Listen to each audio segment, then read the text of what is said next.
Donc moi je suis partie du 15 avril au 30 avril à Gaza par le biais de l'ONG Palmed.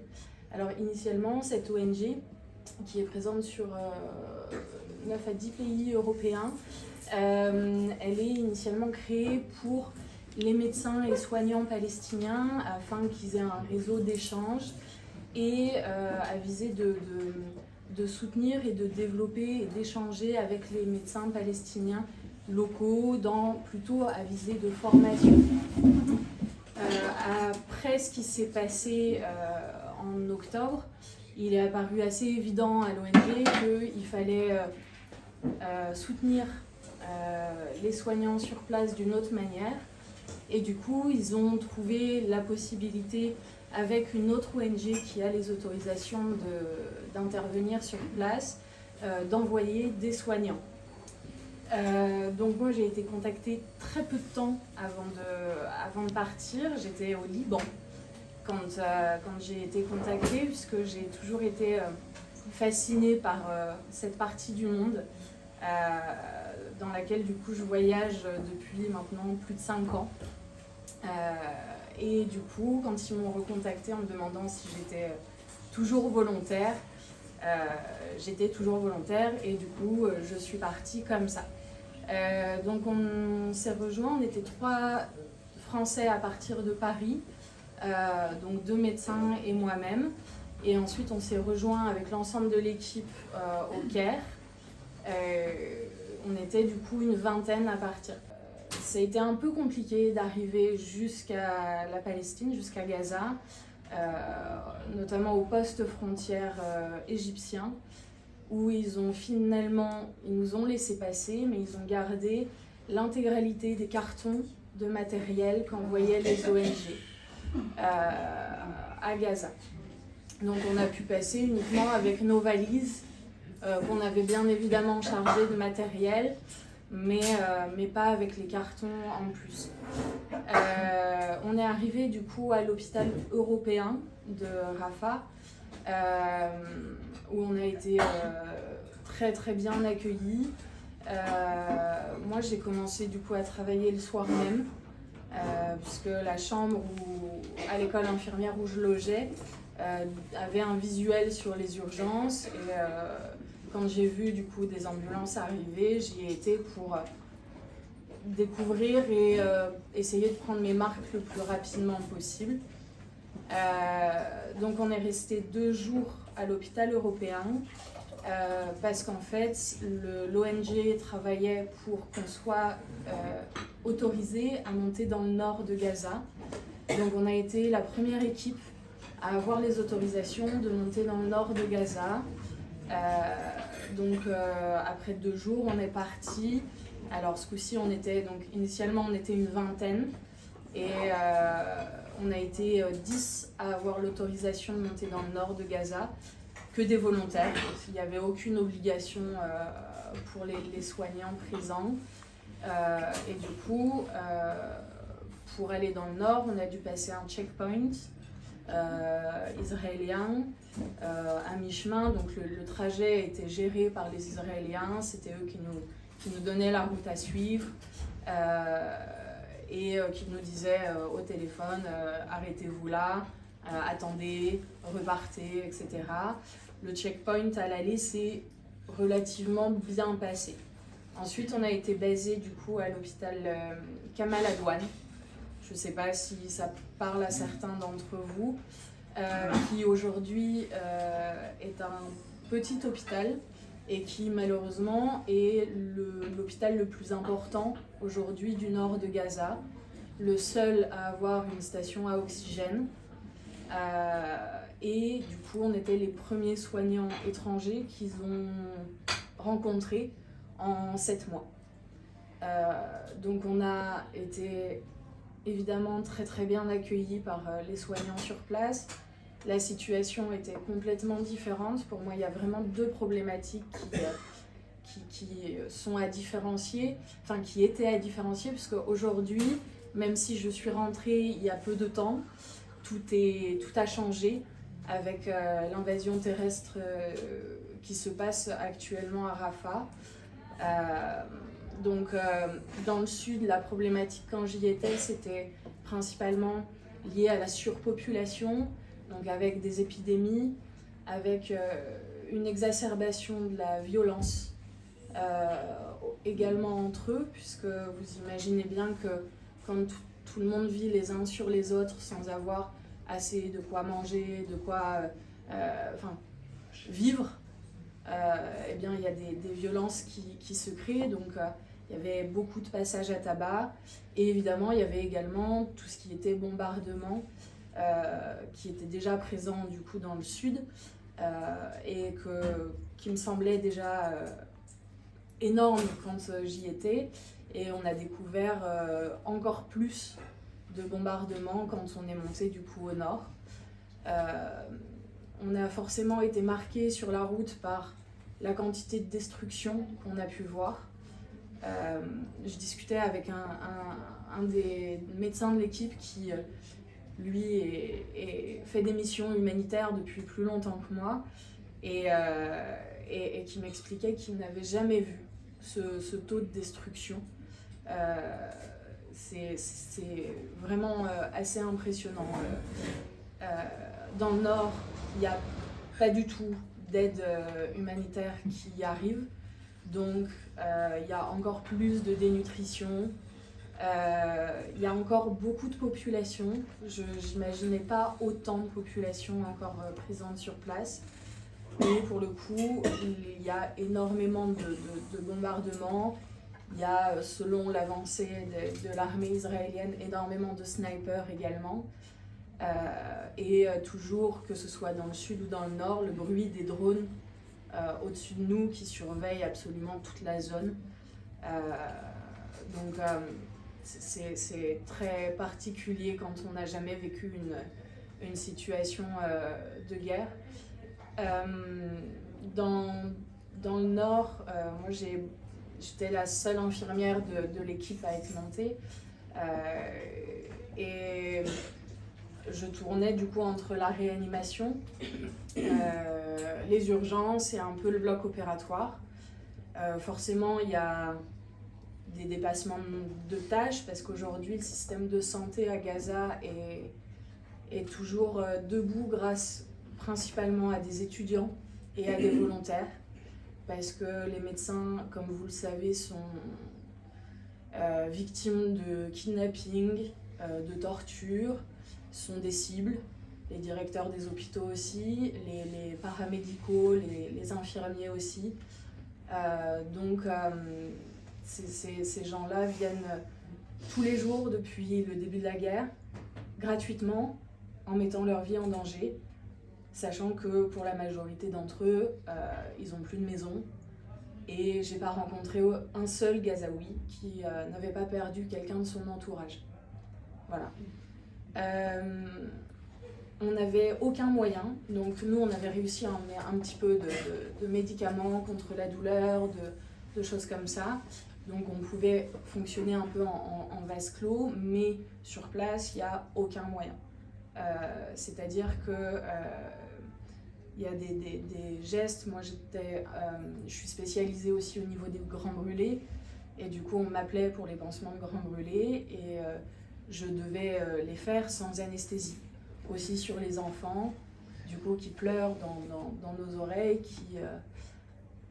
avec les parents qui leur disent ça suffit, on te prend en charge, allez, sois fort. Voilà. Énormément. Moi, j'ai pas soigné un seul combattant, j'en ai pas vu un seul. Donc, c'est vrai que quand j'ai entendu que les hôpitaux étaient visés parce que ils étaient soupçonnés de cacher des combattants, moi j'en ai pas vu. Et je n'ai soigné que des civils. Évidemment, une grande proportion d'enfants, parce que la population gazaoui est une population très jeune, et que les enfants, malheureusement, sont aussi font partie des premières victimes de la guerre. À tel point qu'il y a des mamans qui m'ont demandé, qui m'ont demandé d'adopter leur enfant et de les ramener avec moi. Ce qui pour moi est marquant d'une situation assez désespérée.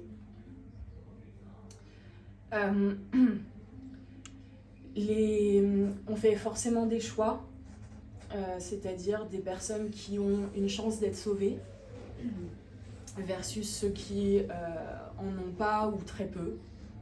Parce que quand on n'a pas de moyens, eh bien forcément on essaye d'optimiser les prises en charge. Ce sont des choix qui sont toujours cornéliens. Les soignants sur place ne sont pas en capacité de faire ces choix-là. Ils essayent absolument de sauver tout le monde parce que c'est les membres de leur famille, c'est leurs amis, leurs collègues. Donc c'est beaucoup trop compliqué pour eux de faire ces choix-là. On a travaillé, donc on a beaucoup travaillé quand on a été dans le Nord. Moi, en moyenne, je me levais à 7h du matin, je me couchais vers 2h du matin.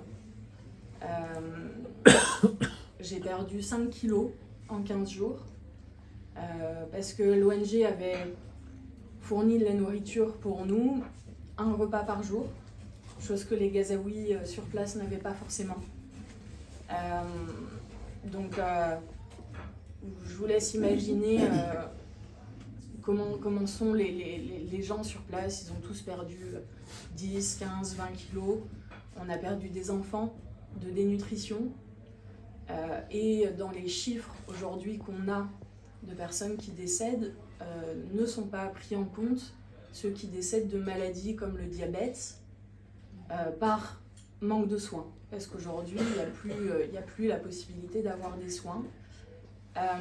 Le scanner de l'hôpital fonctionnait quelques heures par jour en fonction de l'approvisionnement en fuel. Donc les diagnostics se font de manière dégradée parce qu'un des médecins avait pris une sonde à échographie, donc on pouvait essayer de faire des diagnostics comme ça. On a tous énormément travaillé, on a tous été très très soudés, ce qui nous a permis un retour difficile mais pas impossible. On a ensuite, sur ce séjour dans le Nord, on a visité l'hôpital Al-Shifa. Ça a été un événement assez marquant de notre séjour dans le nord de Gaza, parce qu'en fait on s'est rendu compte, enfin moi par exemple, de la volonté de destruction de chaque matériel. C'est-à-dire que l'hôpital est détruit, mais s'il reste un écran, il y avait forcément un coup de crosse dans l'écran. C'est pour rendre le matériel inutilisable. Sachant que cet hôpital était le plus grand hôpital de Gaza, mais également de toute la zone, le plus grand hôpital comparé aux hôpitaux israéliens. Enfin, voilà, c'était vraiment un hôpital de pointe. Aujourd'hui, il n'en reste rien. Peu de temps après qu'on y soit passé, il y a eu la découverte d'un charnier dans cet hôpital. Ce qui fait un peu suite à tous les charniers découverts aussi à l'hôpital de Khan Younis, par exemple.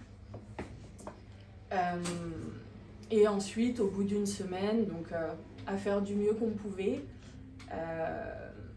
même si on a l'impression que c'est une goutte d'eau dans un océan, on s'est beaucoup rendu compte qu'on était vecteur d'espoir.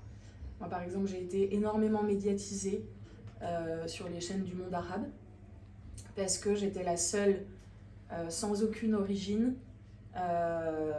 et non musulmane. Donc il y avait beaucoup de questions de pourquoi est-ce que vous êtes venu à Gaza, et ça les touchait beaucoup quand je leur disais mais ce qui se passe c'est pas une histoire de musulmans, d'être arabe, c'est juste une histoire d'humanité. Voilà. Et aujourd'hui, même si je suis jeune, j'ai 31 ans, enfin bientôt, je me considère avant tout comme humaniste. Et donc forcément, ce sont des situations qui nous touchent, qui nous touchent vraiment au plus profond. Il y a eu un avant et il y a un après. Et aujourd'hui, pour moi, la mission, elle n'est pas finie. Parce qu'on a ce devoir de mémoire, de transmission de ce qui s'y passe. Quand on est rentré du coup du Nord, donc on avait uniquement une semaine d'autorisation, on est passé par ce qu'ils appellent la corniche de Gaza. Donc c'est la route du bord de mer, donc la route qui n'existe plus, hein, c'est du sable. Tout est détruit. Donc les médecins qui ont grandi à Gaza m'ont décrit ce qu'était Gaza avant. Et ça avait vraiment l'air d'être très très joli. Je n'ai pas eu la chance de découvrir le pays de cette manière-là. Ensuite, donc c'est la route où le convoi de World Central Kitchen a été accidentellement visé selon les versions officielles. Et on a passé un checkpoint. Là, le checkpoint a été beaucoup plus difficile. C'est-à-dire qu'on a dû descendre du minibus dans lequel on était, en ligne, avec un drone au-dessus de notre tête et 2 armes de guerre pointées sur nous, avec le discours notamment du chef du checkpoint qui nous a dit « maintenant on va vous exécuter ». Voilà. Maintenant quoi ? On va vous exécuter. Donc, chose qu'ils n'ont pas faite puisque sinon je ne serais pas là aujourd'hui pour témoigner. Mais on a vraiment eu ce sentiment qu'ils cherchaient, donc déjà on savait que c'était possible, mais au-delà de ça on a eu ce sentiment que et le passage des frontières et le passage des checkpoints étaient rendus difficiles pour nous dissuader de revenir. Vraiment. Il y a eu, à aucun moment j'ai entendu un discours de haine de la part des Gazaouis, à aucun moment. Moi, il y a eu un ambulancier dont je me suis occupée, qui a eu son ambulance qui a reçu une roquette à la précédente guerre, une autre à cette guerre-là, qui m'a dit « Mais Yasmine, dès que je peux remarcher, je retourne dans les ambulances et je jure devant Dieu, puisque c'est une population qui est très croyante, que je soignerai Palestiniens et Israéliens confondus. » Voilà. Pour moi, c'est vraiment le symbole de tout ce que j'ai entendu. J'ai entendu une volonté fantastique et incroyable de la part des soignants, de la part du nouveau directeur d'Al-Shifa, qui disait, au moment où on y était, qui disait dans 15 jours, 3 semaines, on réouvre des urgences. Où on se dit, mais comment ? On s'en fiche de comment, finalement, c'est la population a besoin, donc on va le faire. Voilà. Et aujourd'hui, les directeurs des hôpitaux sont des cibles, les ambulanciers sont des cibles. Enfin, donc vraiment, c'est assez incroyable d'entendre cette force. Moi, c'est vraiment ce qui m'a marqué, la force des soignants sur place, qui sont demandeurs. Moi, j'ai fait des cours, des formations sur place, parce qu'ils demandaient. Ils m'ont dit, mais on veut apprendre, on veut faire mieux. Et du coup, on s'est relayé, on a trouvé des sujets qui nous semblaient importants. Donc on a fait des cours. Moi, j'ai fait des cours sur les bilans d'urgence vitale et sur la prise en charge des brûlés, notamment. Où lors de ce cours-là, j'ai été assez impressionnée parce que j'ai eu la question et pour la prise en charge des brûlés au phosphore, comment est-ce qu'on fait ? On se dit, moi j'en ai pas vu, mais s'ils me posent la question, c'est qu'ils en ont vu. Oui. Donc j'ai la chance d'avoir quelques contacts, quelques amis en France qui m'ont permis de faire un document en arabe et en anglais que je leur ai envoyé sur la conduite à tenir face aux brûlés au phosphore. Et cette notion de cours, finalement, ça nous permet d'avoir ce sentiment d'avoir une action plus pérenne sur place et d'un peu moins les abandonner. C'est-à-dire que je suis toujours en contact avec le directeur de l'hôpital dans le Nord. Je prépare toujours des documents de cours qu'il transmet à ses équipes. Enfin, voilà. C'est assez fantastique de voir les locaux. Même si malheureusement, tous les liens qu'on a créés sur place, on sait on ne sait pas si on va réussir à les revoir. Moi, j'ai perdu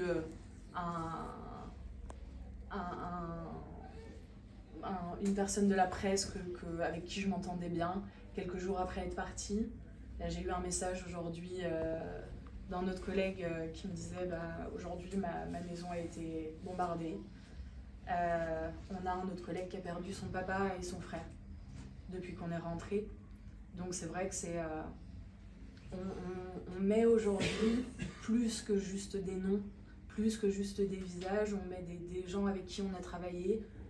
On a une collègue infirmière qui est décédée en venant au travail il y a 2-3 jours. Donc c'est vrai que on a tous aujourd'hui la volonté de repartir. De repartir pour continuer la mission. Parce qu'aujourd'hui, l'aide c'est pour des années. Des années.